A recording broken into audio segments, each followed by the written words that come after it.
Free audio post-production by alphonic.com. The following podcast is a deep, shallow dive production. And you're going to love it. Okay, let's go. Hey, what's up, everybody? How are you? Happy Thursday. Missed you guys. Man, 3 guest episodes in a row. Okay, well, let me talk about those for a minute, and then today is going to be an exciting day. I'm going to share some news with you guys and really share some kind of next steps in terms of the direction that I've decided to take the deep shallow dive, which is pretty cool.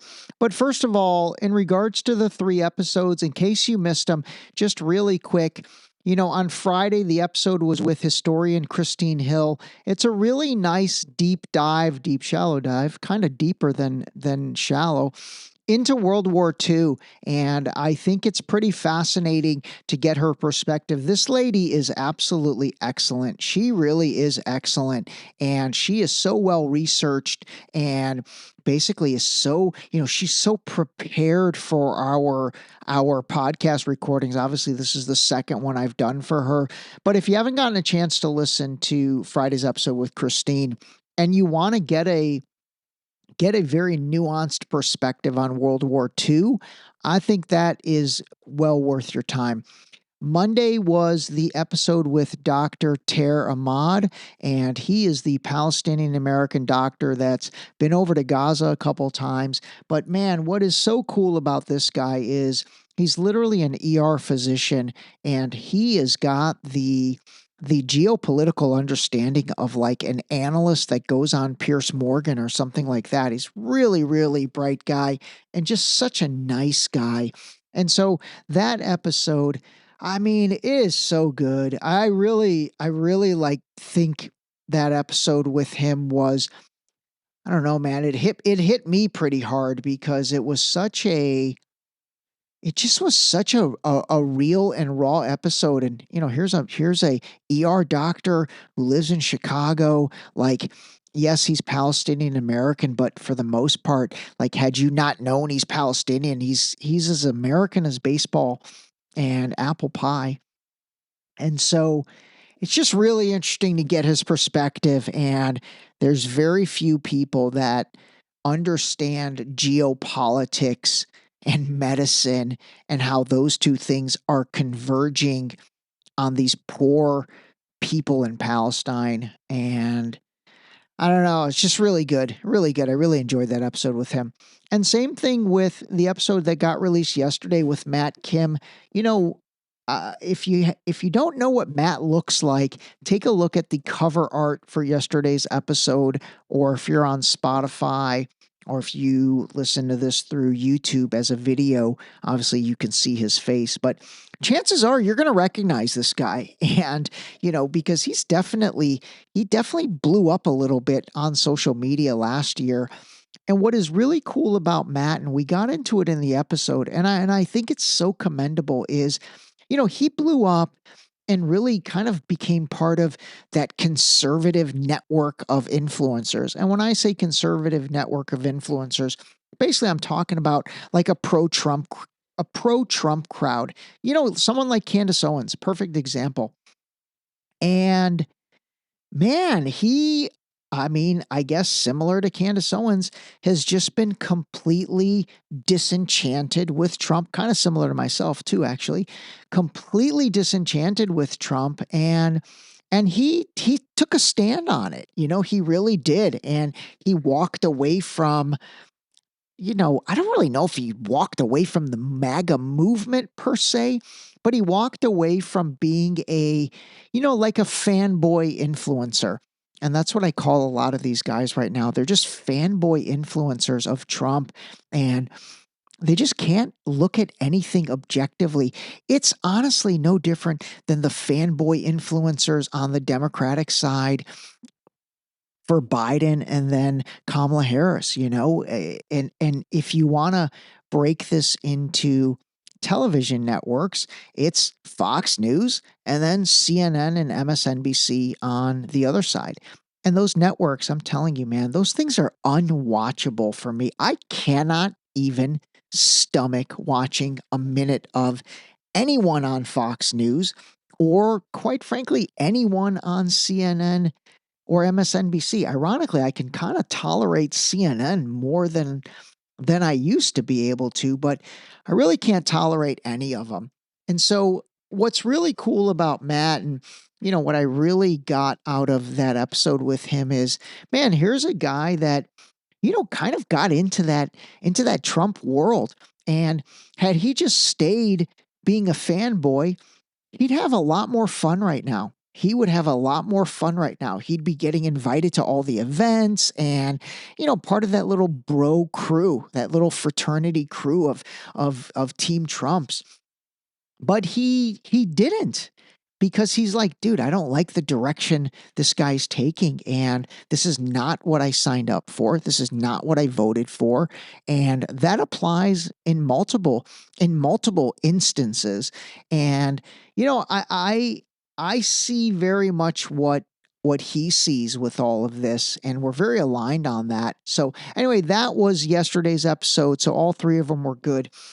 So that kind of leads me to my next thing. I mean, I'm going to just let you guys know sort of where my head is on this podcast and what I'm thinking. And, I have done 348 episodes.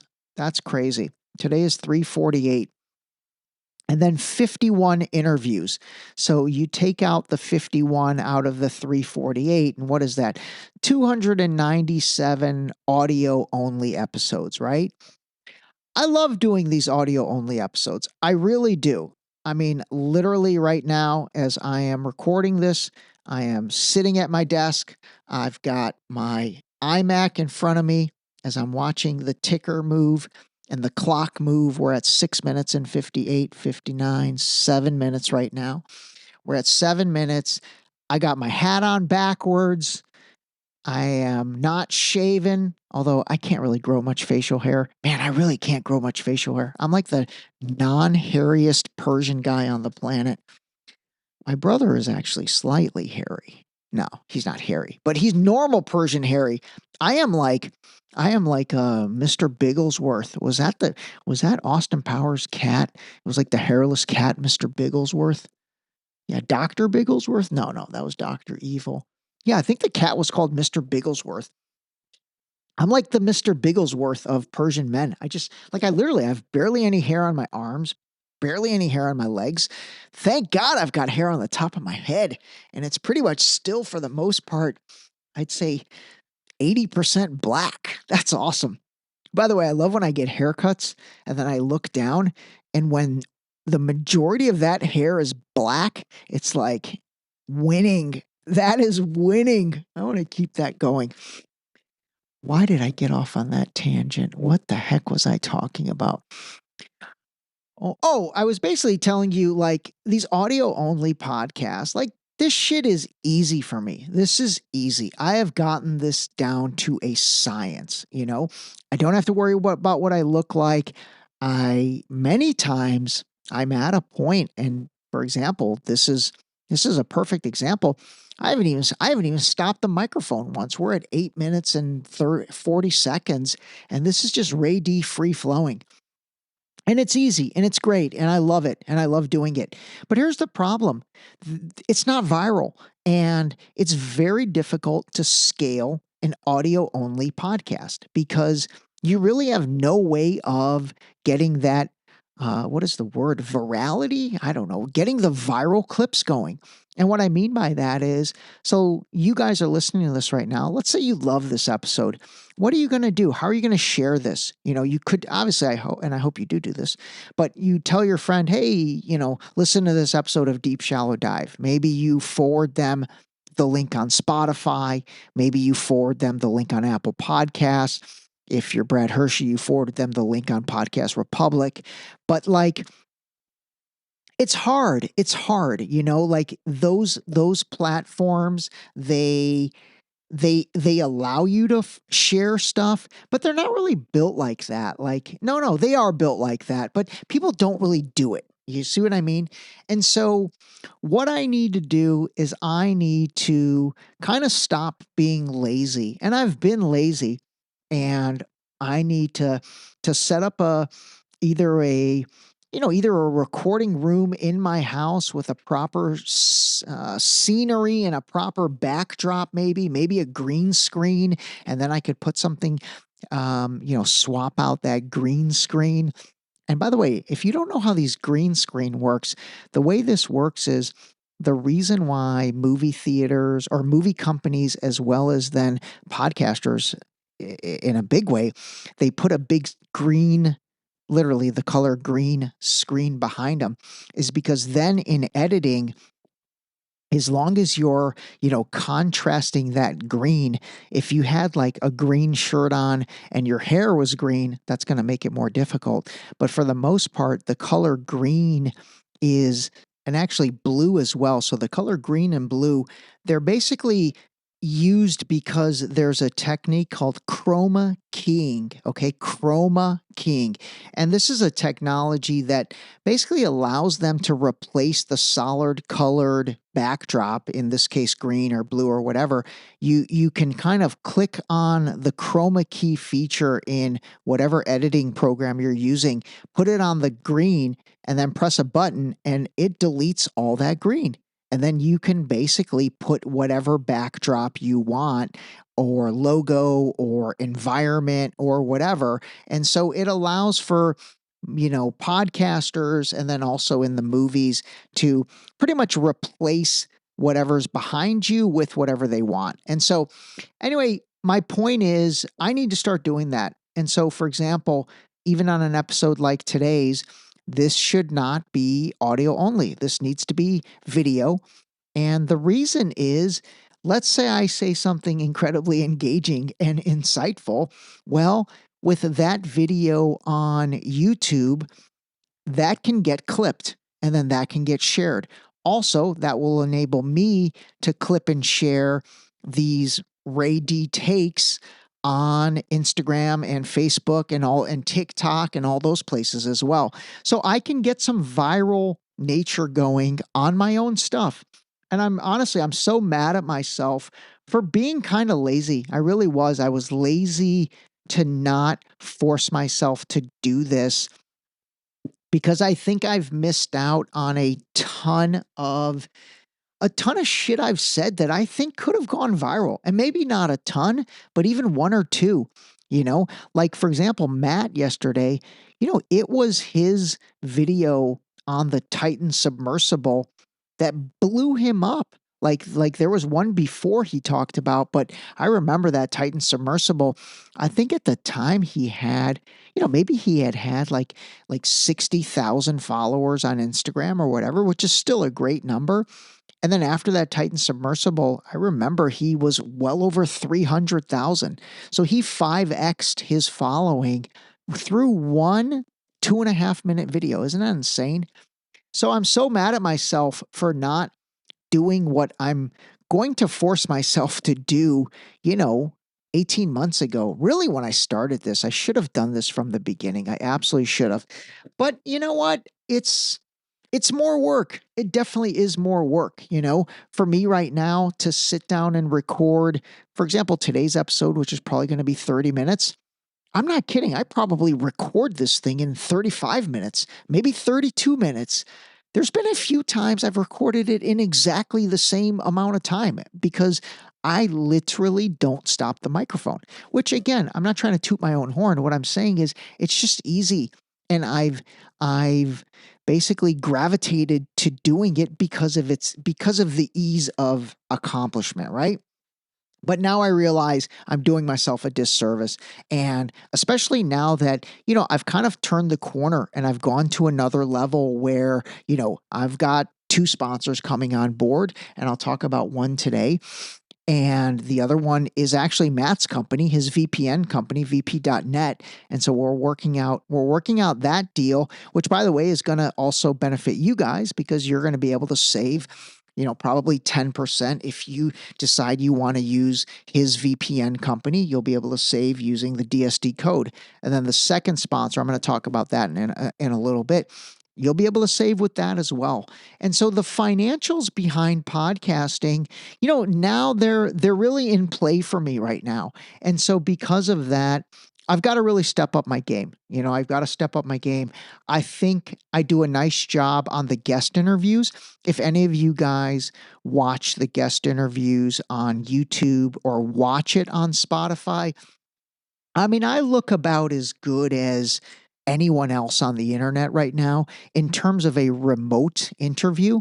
Now, again, even that, I've got to step that up to a studio interview. I mean, I really do. Like, if I want to get major celebrity guests, I can't do it remote anymore. You're going to have to graduate to the Tucker Carlson, Joe Rogan, Patrick Bet David, Candace Owens, approach where you're in a studio with somebody. Now, for me, the challenge with that is I'm probably going to have to set something up in Los Angeles because I don't know. I don't see a lot of people wanting to get down or being able to come down to Orange County. Although I'm sure they could, but I think it'll be a lot easier if I have something in Los Angeles. So, anyway, that's going to be a lot of work and that's going to be a big ordeal. But you know what? I'm going to force myself to do it. And I'm going to see if I can joint venture with, an entity there in order to have, recording space. So that way I can open up some of my guest recordings to being in studio versus doing them remote. It just hits better. It hits harder. It's more professional looking. And again, it's all about getting those clips and those things going viral. I mean, similar to if you guys listen to, the Ted Cruz, Tucker Carlson, man, that's probably the best example of something that had it been audio only, it just would not have exploded the way it did over that weekend. I mean, as soon as they started releasing clips, the video clips on Instagram and then Facebook and TikTok, really Instagram, I think Instagram was the place. Man, that thing spread like absolute wildfire. And so that would have never happened if it was a audio only clip. Because think about it. How are you going to share an audio only clip? Like if it was the clip of Ted Cruz having no idea that it's Genesis 12:3 that tells him about God's chosen people, that thing spread like wildfire. I mean, when I remixed it onto the Deep Shallow Dive Instagram and Facebook page, I mean, I think collectively that thing got close to 1 million views by now. So think about it. That would have never happened had it not been for video. That's not going to spread virally like that on audio only. I mean, when was the last time somebody sent you an audio only clip? Probably never, right? So anyway, that's what I got to do. That's what I've got to do. And so here's the exciting news. I've got the 2 new sponsors, and in addition to Alphonic, which you hear at the beginning of these. And let me tell you about the first sponsor before I get into the financials of this, because this is actually an interesting one because I wasn't interested in having this company as a sponsor when they first approached me. And I got approached by, their public relations firm. And they said, hey, our CEO listens to your podcast. And I was like, that's super cool. Your CEO listens to my podcast. I love that. And basically he was like, yeah, he thinks it's really great. And we've had a lot of success basically advertising on podcasts. And I said, okay, cool. Well, what's the company? What's the product? And so he said, it's a company called ZIPPIX nicotine toothpicks. And so immediately I was like, oh, dude, what are you talking about? Nicotine? Like, I'm not into nicotine. I don't smoke. I'm not into that stuff. And this guy, his name is Don. He was like, listen, I totally get it. I know what your vibe is. Like I've seen your stuff. And, he had done his research. He knew about, Boost and the liquid vitamin. And he had actually looked at my Instagram and saw the things I've posted about Fitbit and steps and all that stuff. He's like, listen, I totally get it. I understand where you're coming from. Just have a conversation with this guy because again, yes, it is a nicotine toothpick, but at the end of the day, you don't smoke and you don't use nicotine, but there are tens, if not potentially tens of millions of people who still absolutely use nicotine and either smoke or they vape. The vape one's a big one. That is just crazy, that vaping stuff. But basically, he's like, you don't do this, but there's still a ton of people that smoke or vape, and at the end of the day, they're not going to just stop. And so he said a term to me which I loved. He's like, so what Marcus has done is, he's created a step down approach to nicotine. And I was like, oh, what does that mean, step down approach? He's like, well, let me set you up with him. So I got on the phone with Marcus, and we started talking all about this. And obviously, I love any fellow entrepreneur. I give anybody so much credit who basically put everything on the line in order to be an entrepreneur, because I've definitely done that multiple times in my life. And so he said, at the end of the day, our product is a nicotine toothpick where, yes, it is providing your body nicotine, but you're not taking it across your lungs. So all of the negativity of smoking and lung cancer and emphysema and what's that other thing? CP something. Oh, I'm blanking on the other lung related issue due to cigarette smoking. He's like, we remove all that from the equation. And also with vaping, you've got all these young kids that are vaping like crazy these days. They're still doing it even with all the negative publicity when it comes to vaping. He's like, the nicotine toothpick is a step down approach, because when somebody's body is addicted to nicotine, you can't just quit cold turkey. I mean, I don't know if any of you guys smoke. Do any of you guys smoke? If you do, I'd love to have a conversation with you. Seriously, if anybody still smokes, God, that's so funny. Think about that. Smoking used to be so big. And it's definitely, taking a punch in the nuts for sure.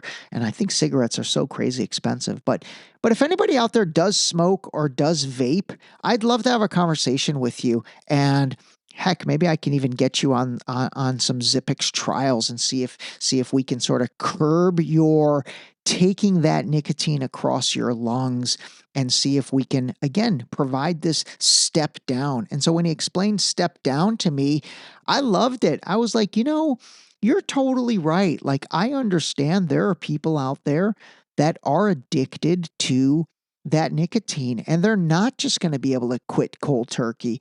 And so I get where you're coming from with this product. This is a step down product. And then I asked him a very important question. And honestly, I kind of was like, okay, depending on what he answers to this will kind of maybe dictate whether I decide to do anything with this guy. I said, okay, that's cool. So like, your step down product, and then what is the goal of your step down product? And like, he did not miss a beat with this. He said, the goal of my step down product is to get people to stop using my product. And I was like, what do you mean? He's like, if I can step you down from vaping or cigarettes into toothpicks, and then whatever your time frame is, you get to a point where you don't need the nicotine anymore that my toothpick is providing you, and you never buy my brand again. He's like, I consider that graduation, and I'm completely fine with that. And honestly, he said it so genuinely, I really believed him. And we were on a Zoom call, and so I could see his face.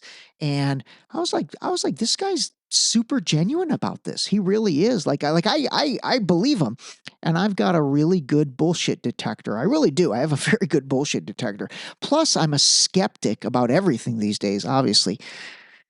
I know a few people are laughing right now really hard, but I am. I'm skeptical about everything. And obviously, that's driven out of the way I look at our geopolitics for sure. And so, when he said that, I was like, wow, this is legit. So anyway, we've put a deal together, and it's great. And we recorded a podcast together that's going to kind of explain the journey of ZIPPIX, and I will be releasing that soon as well.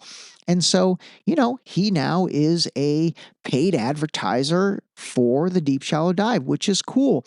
And I am in the process of, activating a lot of cool things for him. And again, it really is geared around this step down approach to his product. And it's also geared around, me realizing I have to be a realist about the concept of nicotine.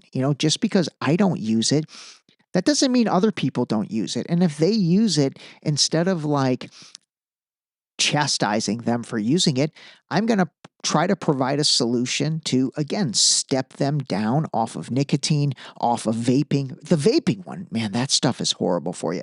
So off of nicotine, off of vaping, stepping down with ZIPPIX, and then ideally stepping away from it altogether, So anyway, so they are a new sponsor. That's exciting. But even with that, that's really come together because of my growth in social media, because of the growth in the video stuff. And obviously when they look at the Instagram page right now, we're at 178,000 people, 45,000 on the Zesty Facebook page.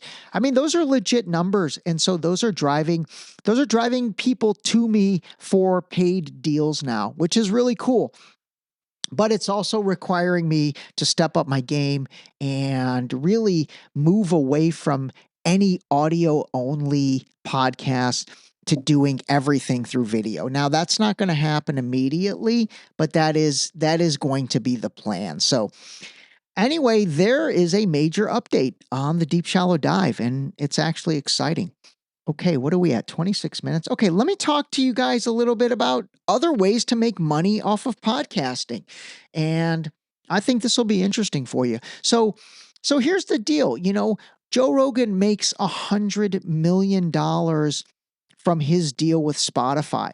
And then there's other shows that are pulling in, $5,000 a month, $20,000 a month. There's a lot of shows that are pulling in, somewhere between 100 million and 10 grand a month. But I can tell you, there's a lot of shows that you would just be blown away at that are pulling in like $400,000 a month. And it's insane. Like, it's insane for podcasting. How crazy is that? So how are they doing it? Okay, so the number one way that these guys make their money is what's called these platform deals. Okay, and the platform deals end up being sometimes exclusive, but nowadays they're not even exclusive. They basically make these deals across a few different platforms. And this is where, let's say Joe Rogan or Tucker Carlson or Candace Owens or somebody goes to like a Spotify or a Rumble or someone, and they basically do a kind of like a flat fee deal. So for example, with Rogan, I think his deal was $100 million over 4 years. And then what does Spotify get out of that? Well, obviously they get access to his audience and they get access to placing ads within the podcast at the beginning, at the end, I think maybe sometimes in the middle. And those ads are not ad revenue splits, okay? They're a flat payment that goes to Joe Rogan, and then the platform keeps all of that ad revenue. So I'm trying to get more specifics on what that looks like. But what I can tell you is if Spotify is paying Joe Rogan legitimately $100 million over 4 years or 5 years. So let's say they're paying him $20 million to $25 million a year. They are probably making 8 to 10x off of that on advertising. So if they're paying them 20 million, they're probably bringing in 200 million from advertisers who want to advertise and be heard on the Joe Rogan podcast. That's pretty wild, man. Those are some big numbers. The second way to make real money in terms of podcasting is the direct sponsorship and then your own ad sales. Okay. This is really the bread and butter for 90% of the podcasts out there that aren't maybe big enough to get those platform deals from Spotify or Rumble or iHeartRadio or those places. Amazon Music has them now. That really ends up being for like 10% of the podcast, maybe even less. But the other 90%, they're basically doing, direct sponsorship and ad sales deals. And that's where you hear the host read an ad. So I'm not going to do this for ZIPPIX. For ZIPPIX, I'm just going to run an ad at the end of podcasts. And today you'll hear the first 30-second ad. But eventually that could happen where in the middle of this episode, and I'm sure you guys have heard podcasts where, I mean, Tucker Carlson and Candace Owens and Joe Rogan, they all three do them where they read the ad. So Rogan's reading it, Tucker's reading it, Candace is reading it, or whoever else you're listening to, where they're directly reading the ad. Okay. That is a deal that's being done directly with the podcast and the host. And let me share some numbers on that. Most of the time, they are 30 to 60-second spots.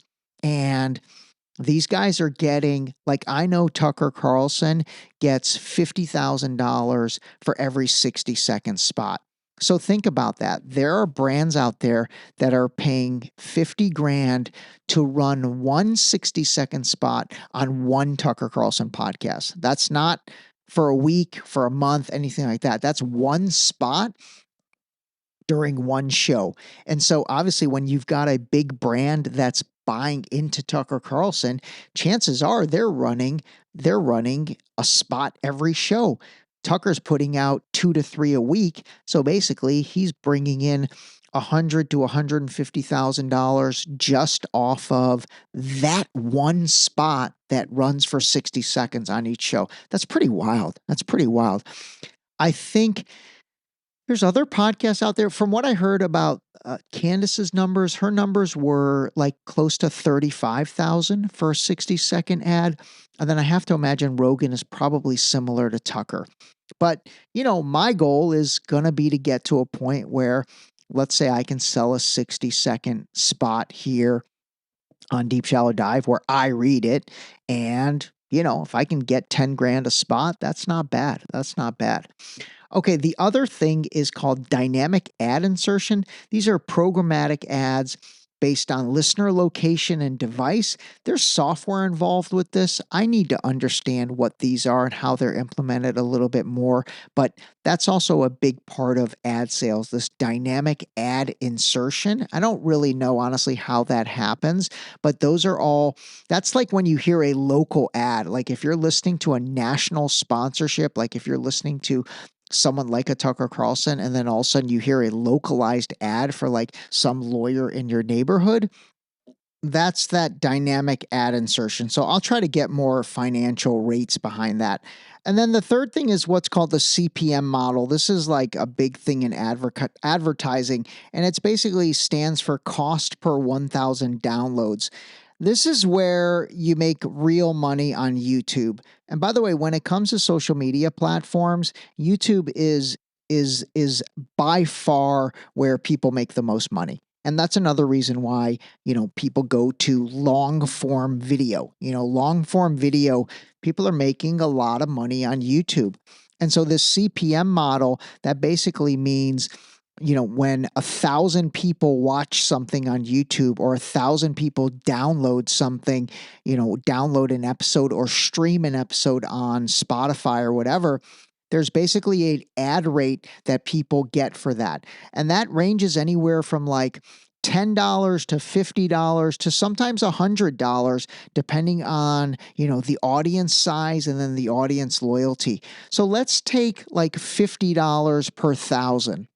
So when somebody on YouTube, when you see a video that has 1 million views on YouTube, actually million's a big number. Let's do 100,000 views on YouTube. So take 100,000 divided by 1,000, and that gives you 100. Multiply that by 50. So that means that content creator makes 5 grand off of that video. Again, just from views. That's just from views on, let's say, YouTube. So with these guys, these podcasters or content creators that are putting out, let's say, 5 episodes a week, you're making 25 grand a week. So what is that? 100,000 a month based on just those numbers. And obviously, everything exponentially gets bigger with the more and more views you have. Someone like Piers Morgan right now, pretty much most of his videos that he's putting on YouTube, the 1-hour shows that he's putting on YouTube, he's getting 500,000 to 1 million views on each of those. So at 500,000 views, he's making 25 grand a base video. And so when he's putting out, 4 a week, which most of the times he does, that's $100,000 just off of the YouTube views that he's making for those videos. Now, here's the crazy part. So what these guys are doing, and this is something I'm going to start doing as well, is they take their long form, let's say 1 hour video, and they'll create 4 15-minute clips, basically a teaser, kind of like a short clip. Well, that's not even that short actually, but it's enough of a clip. I forget what YouTube's threshold is. I'll try to get that information. But they'll basically take that 1 hour clip and they'll create an additional 2 to 4, sometimes even more clips that those can also go viral. And so he could end up doing, let's say, the most controversial part of the episode was like a 10-minute stretch where 2 or 3 guests totally went at it or something incredibly insightful got said. So let's say that video gets 1 million views. So now all of a sudden, off of the same piece of content that he's repurposed twice now or multiple times, he's making that same CPM model. So it's not based on the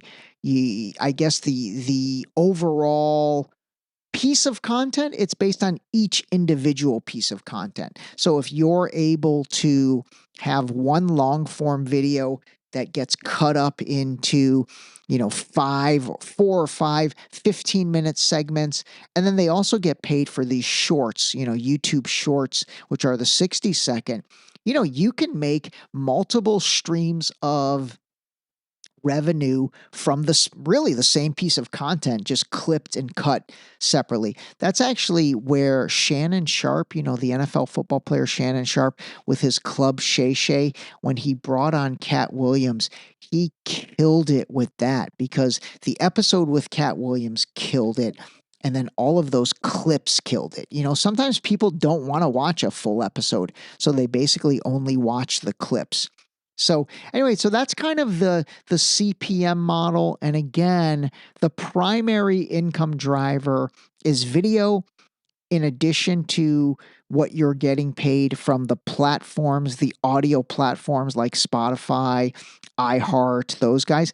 I don't know how Apple Podcasts works. I need to I've got a buddy that understands that better, but I'll understand what the payment structure is for Apple Podcasts, or whether that's just a pure play distribution system that Apple created and they're not paying people. I don't know. Maybe they're not. I mean, that's part of the power of Apple. Okay, so that's all that. You don't make a ton of money off of Instagram and Facebook. Their monetization strategy or system doesn't necessarily pay on views or listens or watches or things like that. There's ways you can create subscriptions and other things, but again, that's causing your guest to pay. What I'm talking about is the money you're making from the platforms. And then obviously the brand sponsorship deals. I mean, again, those are incredibly lucrative from the $150,000 Tucker gets for that 60-second spot, let alone to if he does a overall endorsement deal with a brand where he's then becoming part of their media, their paid media, and their paid advertising and all that. I will say when it comes to those bigger deals with more mainstream brands, they're pretty selective in terms of they don't really get involved with too many controversial podcasters. I don't know, God, maybe I'll fall into that category, so maybe that'll limit me there. But that's why if you watch Tucker or Joe Rogan or Candace Owens, I guess guys that lean, I don't even want to say conservative anymore, but maybe not to the liberal left. Thank you, Greg Stoker. By the way, that was so funny. If you listen to the episode with Matt, I screwed up liberal and leftist, and I literally thanked Greg Stoker during the interview with Matt Kim. That was pretty funny. But anyway, what I was saying was mainstream brands, they tend to not really mess around with the political stuff. Maybe they're advertising on like the Jay Shetty podcast and like the mind calming and maybe even a relationship podcast and things like that. Yeah, they probably are doing that. But anyway, obviously the brand deals are incredibly lucrative. All right, man. Oh, my voice hurts.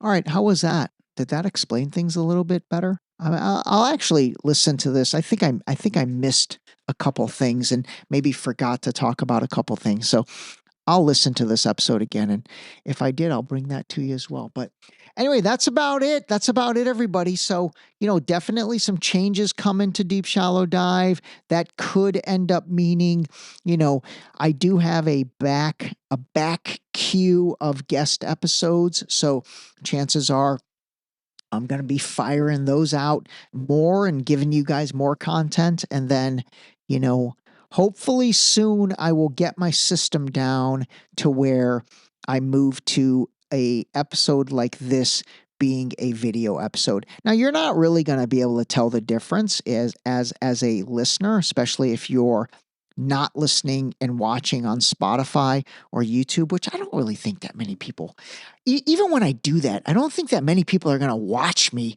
I mean, that's like not all that exciting. It's like just watching me talk.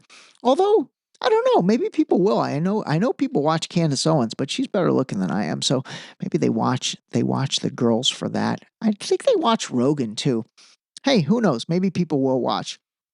But it's more about getting these clips. It really is. It's more about getting more content, getting the clips, and having the ability to share those and get those viral on Instagram, Facebook, and TikTok. But then also having all of these episodes be on YouTube where, again, people can clip them themselves. And all of a sudden, you're increasing your viral factor. All right, that's it, everybody. I'm going to leave you with our new ending, which will be playing for a while, and it's going to be the ad for ZIPPIX. And by the way, if anybody out there is a smoker still or is vaping, or if you chew, if you use nicotine, honestly, this is the best way to get nicotine without harming your lungs or harming your gums for all the, these pouches are really big right now, like these nicotine pouches. And again, I do want to say, if you are doing that, you should look somehow to step down from that. Now, I just said that and I'm like, okay, you know what? Here's the thing though. There's crazy data among doctors that has found all kinds of healing properties of nicotine. So more to come on that. I'm going to do a deep dive on nicotine itself. I think the problems, especially with smoking, came down to pulling that across your lungs, and then also the other chemicals and other things that are in cigarettes as well as vaping, and then also the concept of heat. I think the fire and the combustion of that stuff, and then pulling that across your lungs. I think that's what had to do it. But like there's studies right now, clinical trials that cardiologists are doing and other medical doctors are doing where they're using nicotine. This is pretty wild, to cure people's long COVID. And it's really working. So I'm going to get some more information on that and I'll get back to you guys on that. And really just nicotine in general. I'll kind of dig through this a little more. And again, I mean, like, that's not something that's going to be part of my lifestyle ever. I just don't enjoy it. Like, although I did used to smoke socially. It was really, God, how crazy is that? I was a social smoker. I kind of blame Ryan Friel, friend from college. He used to always make me smoke when we were out together. Bastard. But I was a social smoker. God, I used to smoke a cigarette after I would go for a run. This is like I would say maybe 2000 to 2004. For like 4 years. That's pretty wild. I would literally go for a run and then smoke a cigarette. And then I'd smoke a cigarette when I was before going to bed. That is so disgusting to me right now. Oh my God, I can't even believe I did that. Anyway, all right, that's it, everybody. Hope this was a fun episode. Hope you learned something.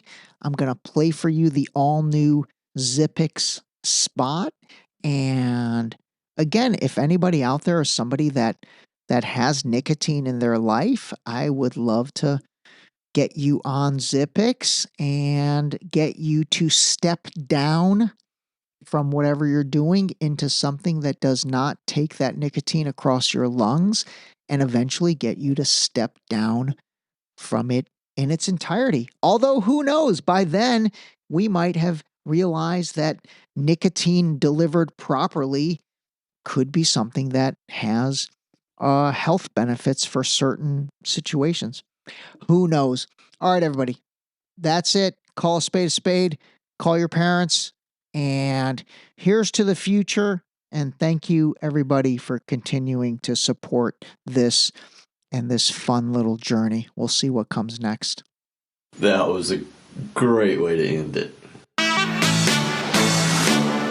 This episode was brought to you by ZIPPIX nicotine toothpicks. Zip more, smoke less. Totally satisfying, discreet, and delicious.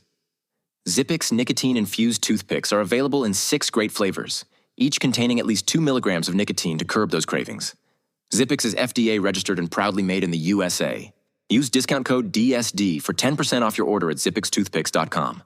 Zip more, smoke less, save 10%.